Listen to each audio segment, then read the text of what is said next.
భీష్ముడు దేవతాంశలో వచ్చిన, ద్రోణుడు బృహస్పతి అంశ. వీళ్ళందరూ వెళ్ళి కౌరవుల వైపు నిలబడ్డారు, దుర్యోధనుడి పక్కన నిలబడి యుద్ధం చేశారు. దేవతాంశలలో పుట్టిన వాళ్ళు పాండవుల పక్కన నిలబడాలా, కృష్ణుడున్న వైపు నిలబడాలా, వ్యతిరేక వర్గంలో వెళ్ళి దుర్యోధనుడి వైపు నిలబడి యుద్ధం చేస్తారు? అలా ఎందుకు చేశారు? దుర్యోధనుడు యుద్ధానికి వచ్చి నిలబడాలి అంటే భీష్ముడు, ద్రోణుడు, కృపుడు అందరూ అటు వెళ్ళిపోయారు అనుకోండి, వాడు యుద్ధం చేయడు.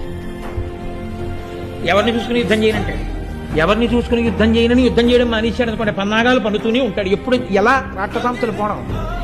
రాక్షసాంశలు దేవతాంశలతో తలబడాలంటే వాడికి ధైర్యం కలగడానికి కొన్ని దేవతాంశలు తమ స్వరూపమునందు మార్పు లేకుండానే వెళ్ళి అక్కడ నిల్చోవాలి. అందుకు నిల్చున్నాడు భీష్ముడు, ద్రోణుడు.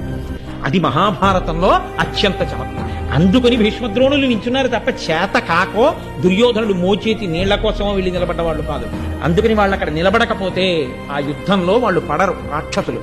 అందుకని కొంతమందిని నిల్చోబెట్టవలసి వచ్చింది కృష్ణ భగవానుడు. కాబట్టి